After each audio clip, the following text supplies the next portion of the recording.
This 8-minute talk provides an overview of the new agenda for America. Links to additional and future videos concerning the new agenda for America are provided in this video. Today I'd like to provide an overview of the new agenda for America, or NAA. What it is, what is its purpose, and what does it have to do with the 2008 presidential elections?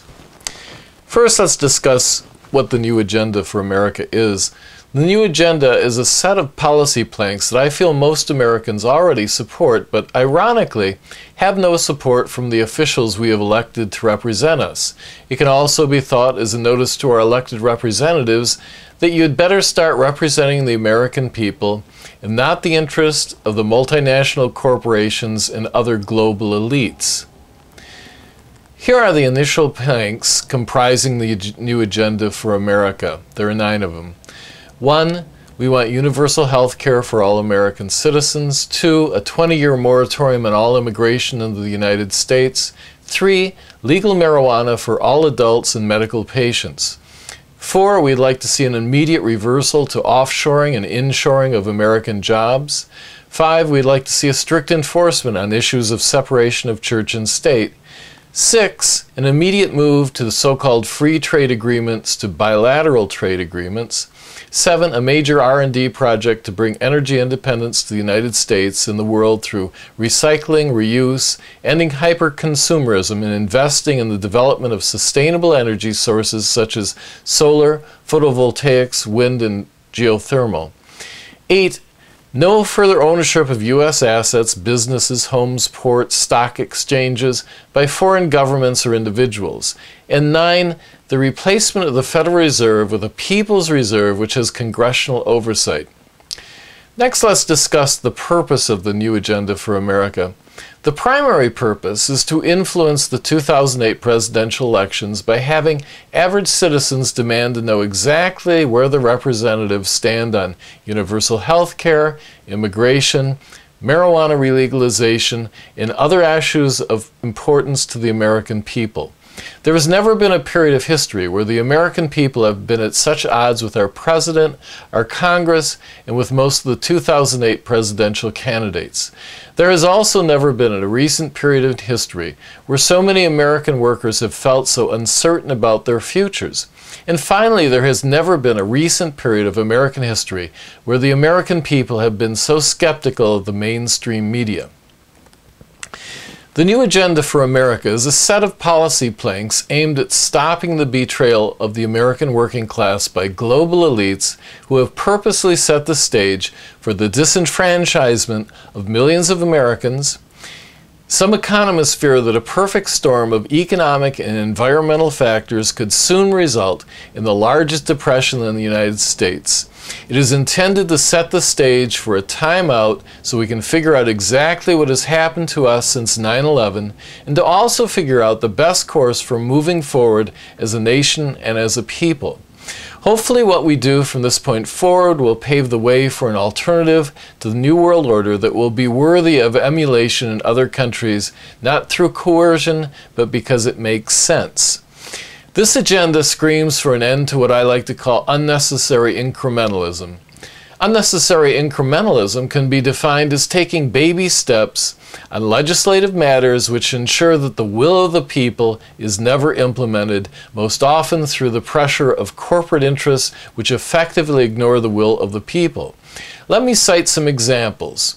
Why are we the only industrialized nation that does not provide universal health care for its people? Why is marijuana still illegal for the sick as well as adult Americans? Why don't our federal government enforce our immigration laws?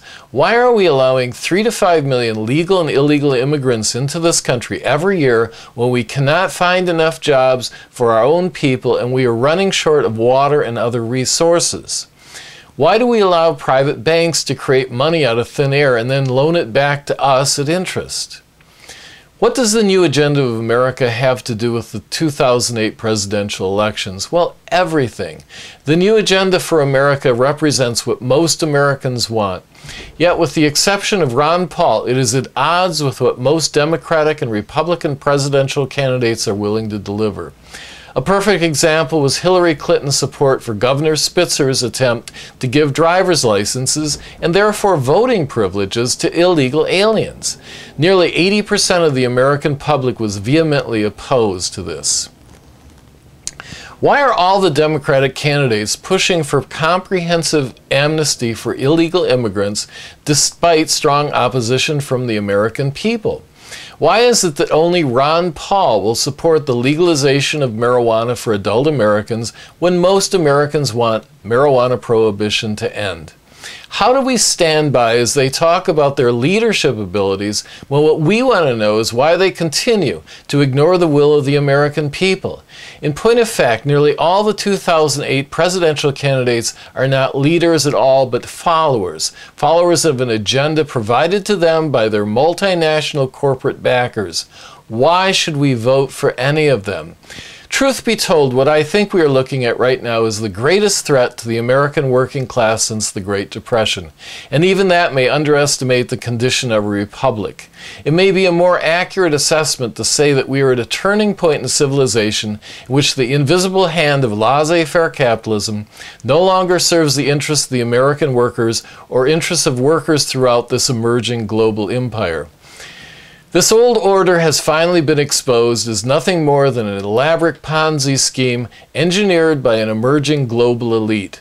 And we are now moving towards an endgame where they expect the American working class to shoulder the burden of their bad policies and misjudgments as we lose our jobs to China and our homes to foreclosure. This grim assessment is increasingly being predicted by more Americans and economists with each passing day. The public's dissatisfaction is reflected in some of the lowest approval ratings in recorded history for the president in both major parties, Democrats and Republicans. Grim predictions for our future is shared across the political spectrum, from conservatives such as Pat Buchanan to liberals such as Naomi Klein. The New Agenda for America provides a framework with which to address these challenges and betrayals and hopefully provide a framework from which we can chart a different course for the future of the United States and the American working class. The loss of confidence in the old order brings us to a turning point in civilization where we could move in a number of directions. It is up to us to become informed enough to make sure the new direction is sustainable and benefits the interests of the American people. Please help us influence the 2008 presidential election by supporting the New Agenda for America. One way you can do this is by distributing wallet-sized lists of the policy planks. The following link will bring a copy of these flyers that can be printed off on any computer. You can also discuss the New Agenda for America online through this Yahoo group link. Registration is free. Then you can also view dozens of additional and future videos on the New Agenda for America and other topics through the following link. But the simplest way to access these links and the latest on the New Agenda for America is to come to my website, newagecitizen.com. Thanks so much for taking the time and listening to me. I'm Bruce Kane, editor of New Age Citizen website and author of the New Agenda for America and write-in candidate of last resort for the 2008 presidential election. Please help us chart our new course for the American people in 2008.